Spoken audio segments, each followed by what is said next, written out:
Ang nakikinabang po sa nangyayari ngayon, ang mga dilaw. Eto lang ako po ay hindi maka-Marcos, ako ay hindi maka-Romualdez. Pero gaya ng isang giyera, hindi po tinantanan ang Duterte. Tuloy-tuloy ang atake. Hindi ko po binabanggit na si Marcos yan o si Romualdez yan. But definitely, alam ni Duterte, alam ni Sara kung saan galing ang atake. At wala pong humpay ang atake. Ang sa akin lang, kung ito ay parang gera, ang panawagan ko, ceasefire. Kasi kung kailangan talaga nilang maggera sa 2027 na po, a year before the presidential election, a year before the national election. But for the meantime, sana i-ceasefire muna ang Duterte. Kasi ang nananalo dito ay ang mga dilaw. Sila po yung sausaw ng sausaw ng sausaw. Kaya kung ito ay gagawin ng mga ni Marcos at ni Romualdez na mag-ceasefire muna, magkasundo muna kayo. Ayan ay para sa akin ayan ay ipapasalamat ko. Bagamat tayo ay wala sa kanilang parte, hindi natin sila sinusuportahan, pero kesa ang makinabang dito dilawan. Yan na po yan eh. Kitang-kita na po. Sana mag-ceasefire muna. Mag-usap-usap kayo, mag-usap si PRRD, si BBM, si Romualdez, si Sara, ayusin nyo. Ayusin nyo kayo-kayo. Kung ano man ang differences, maglatag po kayo ng sakripisyo. Never, ever maglalatag ng inyong demands. Kasi pagka may ganyang usapin, hindi kayo magkakasundo lalo. Ang ilatag nyo, ano yung sakripisyo ang gagawin ninyo para matuloy ang ceasefire, makinabang ang Pilipinas, na kayo ay makafocus sa pagbaba ng presyo ng bilihin. Hindi pamumulitika.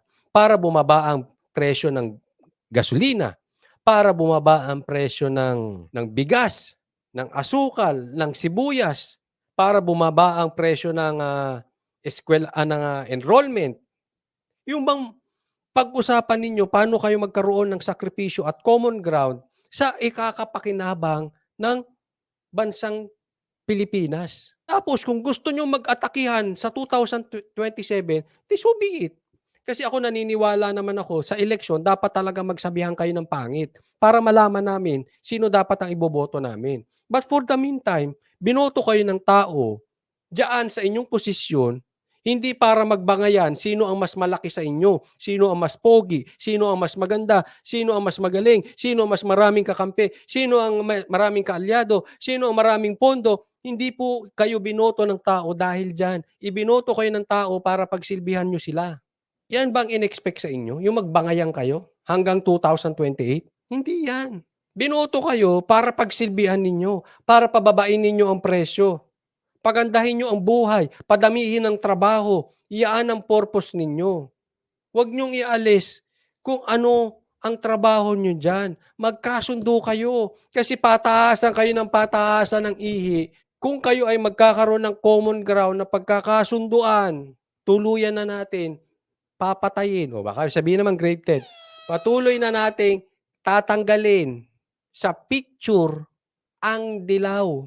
Wala na po silang nagagawang maayos. Isawsaw lang ng isawsaw eh. Nag-aantay lang sila na atakihin si Duterte. Eh kahit naman pula, inatake niya ng inatake. Sa tingin nyo, kampi nyo yan? Kinain lang niya tae niyan para atakihin si Duterte. Kaya mag-usap. Mag-usap kayo, huwag kayong pauto sa dilaw. Silang nakikinabang dito. Na mas maraming sumuporta sa manok ninyo. Pero ayaw po mangyari yan ni VP Sara. Hanggang ngayon po si VP Sara naninindigan sa pagkakaisa. Bakit? Unang-una, kung ginusto niya, kung siya'y gahaman lamang sa kapangyarihan, presidente po ngayon si Inday Sara Duterte kung siya ay tumakbo ng presidente. Correct. Sabihin mo kay Sara. Dahil lahat ng survey ng mga panahon na yon ay nagpakita na napakalaki ng kanyang lamang kahit sino sa kalaban. Siyempre, hindi lang siya popular on her own behalf. Ang ama niya ay nakaupong presidente. Kung binuhos ng ama niya ang lahat ng resources para sa kanyang pa-eleksyon, para siya mahalal bilang presidente, walang kaduda-duda, presidente ngayon si Inday Sara Duterte. Attorney, hindi lamang si Ka Eric yung naging source natin. Alam nyo, eto lang sa mga nangunguna sa mga Marcos at Duterte, inuuto kayo ng dilaw. Alam mo yung usong-uso po kasi kami sa amin, boys school po ako eh. Simula elementary hanggang graduate ng ng college. Hanggang pag-graduate ko ng college, boys school kami. Pero sa Claret ako ng elementary high school, iba ako San Beda ako college. Yung high school namin, uso 'yan. Doon sa football field sa likod, uso 'yan suntukan. Alam mo yung mga siga-siga sa amin. Alam mo ang ginagawa, ang pinaglalaruan, yung mga kaklaseng nagpipiling siga-siga. Pinag-aaway. Eto namang mga totoong siga, tawa-tawa, nagkakasaya. Habang silang dalawa basag ang muka. Nang uuto. Ganyan ang ginagawa ng dilawan sa inyo. Inuuto kayo. Magising po kayo. Parehas po. Habang kayo nagbabasagan ng muka, sila sa ledgi, tawa ng tawa. Si Dilima lalaya. Magkakapondo ang mga makakaliwa at NPA. Nakakapasok sila. Ngayon, pinag-uusapan na sinong tatakbo, si Ontiveros ba, si Leni ba, o si Trillanes. Kayo, basag-basag ang mukha ninyo. Huwag po kayong magagalit but I'm talking about reality here. Huwag kayong pamama sa kanila. Pinag-aaway eh. Oo. Pwede naman relax lang. Diba? Relax. Saka ang banatan. Nakinabang ang mga Pilipino. Nagmukhang tanga ang dilaw gaya dati. In the end, kayo din man nakikinabang lahat. Na tungkol dito sa plano nga ng pagpapatalsik kay Vice President Sara Duterte dahil mismo yung mga makakaliwa Dito ni Buhay Canada, maraming salamat. Guys, ang resibo ni BP Inday, go kayo sa page niya. Oo, ayan, doon po siya nagpapakita. grupo, mga kongresista, mismong may plano o may balak na patalsikin ang Vice Presidente dahil sa issue doon nga sa paggamit ng 125 million pesos na confidential funds na noong 2022 without congressional authorization. Doon pa may plano na ang Makabayan Block. Well, ang aking mensahe dyan sa mga nagpaplano ng impeachment, hello! Kung i-impeach mo ang nagtanggap, bakit hindi nyo i-impeach ang nagbigay? Dahil kung wala naman nagbigay, walang natanggap. Hello! Pero alam nyo, ang mabuting balita, bagamat desidido na ang Kamara, di umano, kasama rin si Speaker Romualdez na isulong itong impeachment na ito para talagang matuldukan na ang mga Duterte, nag-aantay naman daw sila ng basbas kay Presidente. At talaga namang naniniwala ako na kinakailangan ngayon, basagin na ni PBBM ang kanyang katahimikan. Ito, dinerecho na. Wala nang patumpik-tumpik si Roque. Kasalanan mo rin, Brad eh. Anyway, andito na tayo eh. Isa ka pa eh. Hindi ka nakinig kay Tatay Diggs eh. But anyway, dinerecho na niya na dapat nang magsalita. Hindi na pwedeng tahimik. Sa kauna-unahang pagkakataon, ito po, meron akong aaminin. Nung panahon po ni dating Presidente Duterte, meron din nagnanais na i-impeach si Leni Robredo. At siyempre, alam naman nila na hindi naman susulong yung impeachment na yan kung wala rin basbas ng ulo ng Presidente. Correct. Ano naging desisyon ni Presidente Duterte? Bakit nyo i-impeach? Siya ba'y isang banta sa ating administrasyon? Kaya wala pong nangyari dun. Pero nakasulat na po ang impeachment labang kay Leni Robredo, pero ang sagot ni dating Presidente PRRD, para ke? Hindi naman ako natatakot sa kanya. Hindi ko naman siya kinukonsiderang banta. Bakit kinakailangan i-impeach? Hayaan mo siya dyan.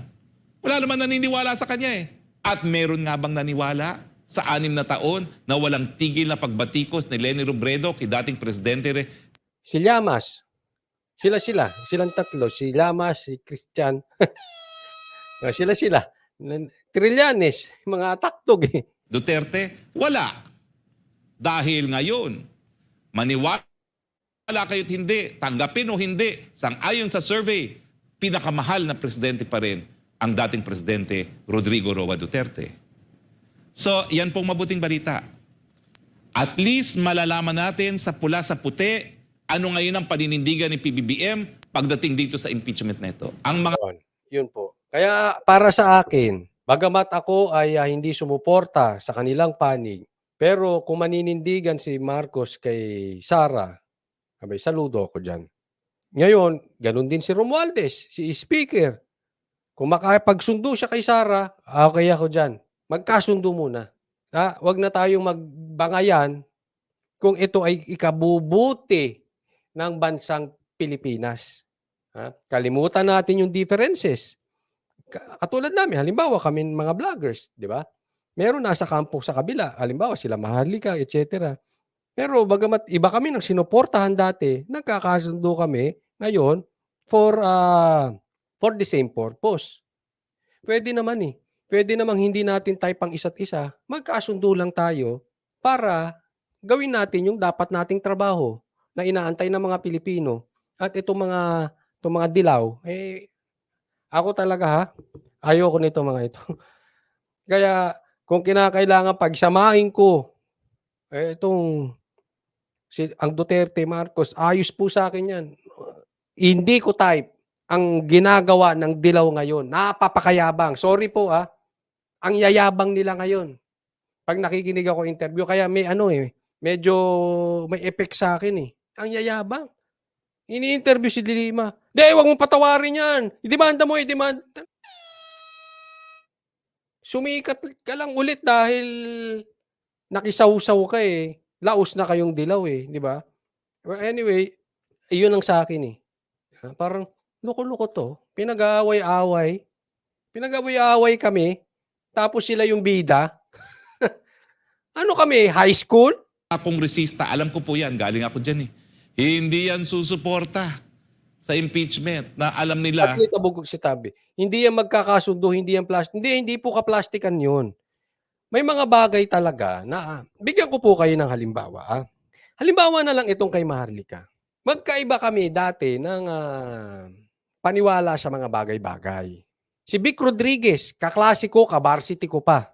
Binira ko ng binira dito. Pero ngayon, magkakasundo kami. Ibig sabihin ba mag-plastic kami? Hindi. Meron lang kaming iisang palatuntunan na gusto naming mangyari. Hindi naman kailangan gustuhin nila ako eh. Hindi rin naman kailangan gustuhin ko sila. Hindi kailangan kami magkagustuhan. Ano to, love team? Hindi na po tayo high school. Ang gusto lang natin, meron kaming pinaglalaban, ayaw namin sa mga tiwali sa bayan at gumagamit ng kanilang kapangyarihan. So kahit na binira-bira ko pa sila Atty. Vic, okay lang. Ngayon parehas na eh. Di ba?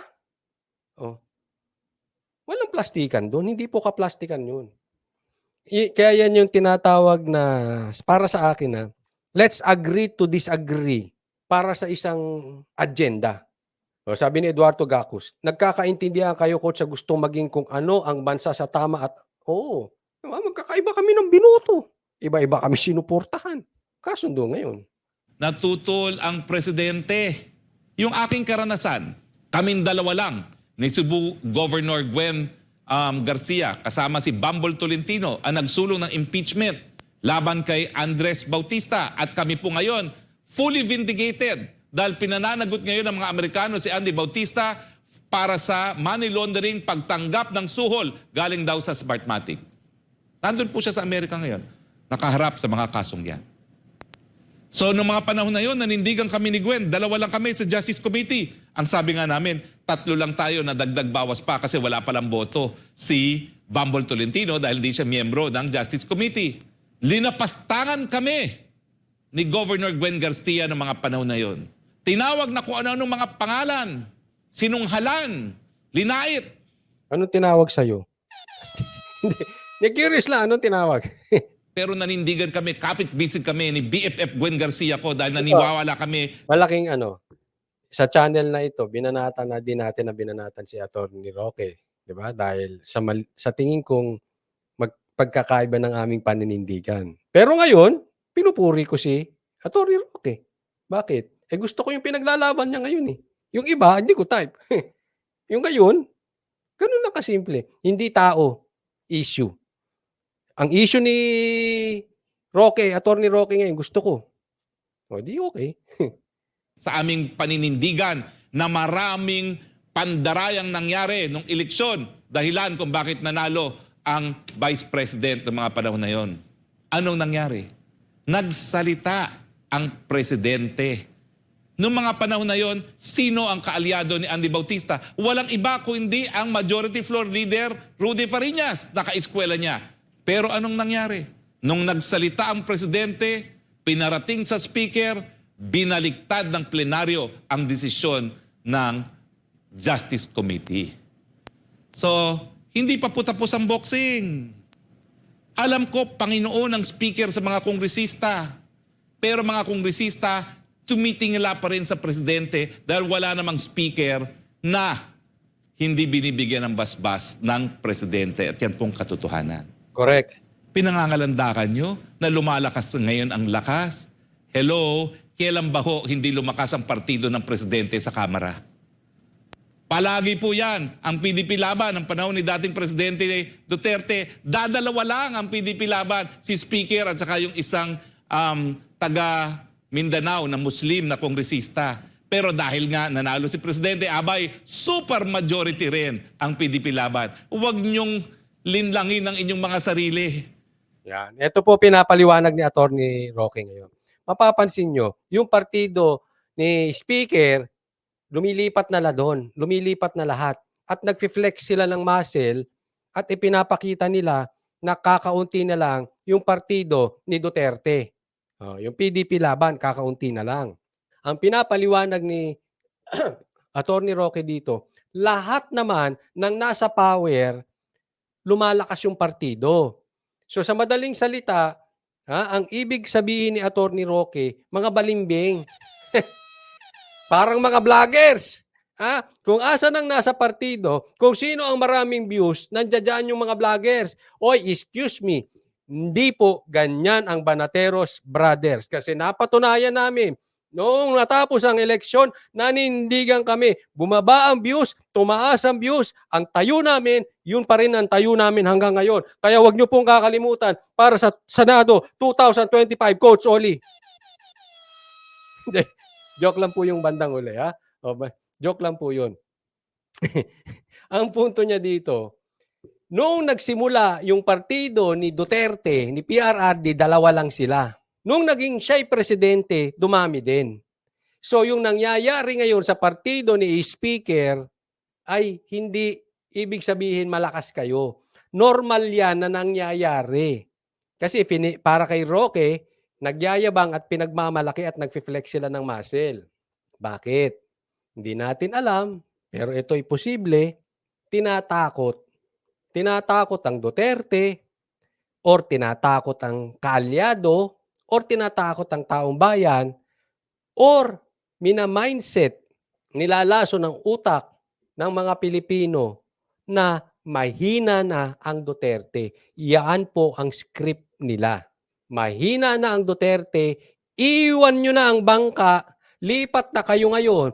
Kasi pag kayo ay nahuli ng lipat, puno na kami, hindi na kayo makakalipat, kasama kayo ng mga Duterteng lulubog. Ganyan po ang drama nila, ganyan po ang script nila. At ang unang natakot, ang unang nasindak, mga congressman. Sila din. Malalaman natin kung matatakot ang Duterte kasi makikita natin yan sa mga aksyong gagawin ng mga Duterte. Yung mga tayo, hindi tayo natatakot. Kasi tayo ay ordinary citizen. Wala namang halos effect sa atin yan kung sila ay magbangayan. So hindi po yan parang magiging delikado tayo kasi wala naman tayong nakataya dyan. Unlike sa mga congressman, malaki ang nakataya dyan. Hindi ka lilipat? Gusto mo maiwan sa kangkungan? Kamusta na yung project mo? So, yung at stake, yung malaki ang taya, sila. Kaya sila ang unang natakot nung sila ay pinitik, nung sila ay nag-flex ng muscle. Nasa kanila kasi yun. Kaya, tama yung sinabi ni Attorney Roque, ang mga congressman, lipatin. Mga lipatin kayo. Mga vloggers, para kayo yung mga vloggers na walang alam, walang utak. Hindi po tayo nagmamalaki, hindi po tayo nagmamagaling na tayo matalino. Kaya lang itong mga ito, itong mga vloggers na to, ayaw gumamit ng utak. Gusto nila easy way out. Saan malakas ang views, doon ako. Kaya pag tingnan mo, pag sila ay nagpaliwanag ng kanilang analysis, sablay. Kasi palipat-lipat lang sila. Di ba? Parehas. Kaya magkakamag-anak ang mga congressman at mga vloggers. Na ang inyong lakas ay dahil sa inyong mga sarili, ang inyong lakas dahil sa presidente. Pero ito po, kapag talagang isusulong nyo ang pagkawatak-watak, magdidesisyon ng Pilipino, sino ang mas karapat-dapat na mamuno. Yun.